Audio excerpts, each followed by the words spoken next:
আজকে যদি স্বাধীনতা বিরোধী শক্তি যদি এই দেশের ক্ষমতায় আসে তাহলে আপনারা এই দেশে কেউ থাকতে পারবেন না। আজকে ঢাকা বিশ্ববিদ্যালয় পর্যন্ত এটা একটি বড় মাদ্রাসায় পরিণত হয়েছে। আমরা শেখ হাসিনার কাছেও আমি যখন পূজা পরিষদের সভাপতি, আমি পাশে বসে ওনাকে বলেছি যে আপনি এই দেশে মাদ্রাসা শিক্ষার সমানে যেভাবে, আমি একজন শিল্পপতি হিসেবে বলি, যেমন র মেটেরিয়াল দিবেন প্রোডাকশন সেরকম বেরোবে, সমানে মাদ্রাসা বানাচ্ছেন।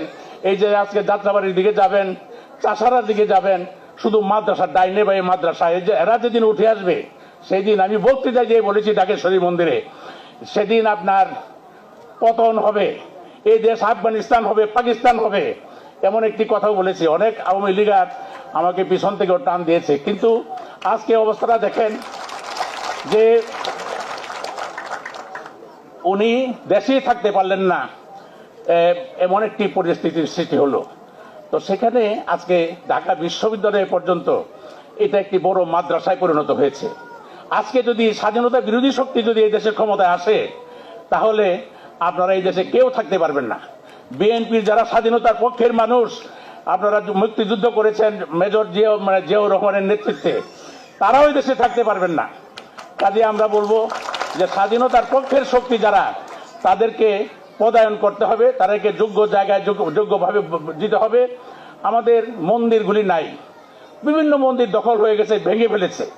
আমি বক্তব্যে বলেছি এবং মাননীয় প্রধানমন্ত্রীর কাছে ফাইলটা দিয়েছি ইয়ার সময়, যে গুলশান বনানী বাড়ি ধারায় এতগুলি মসজিদ, সেখানে একটা মন্দিরের জায়গা নাই।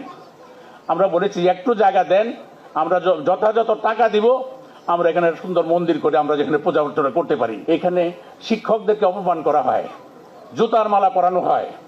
হিন্দুরা শুধু বেগাই হালদার নয়, সারা বাংলাদেশে যত শিক্ষা প্রতিষ্ঠান, সেই ব্রিটিশ আমল থেকে সমস্ত জমিদার থেকে আরম্ভ করে হিন্দুরা সমস্ত জমিদান করেছে, সনাতনী সম্প্রদায় শিক্ষা প্রতিষ্ঠান গড়ে তুলেছে।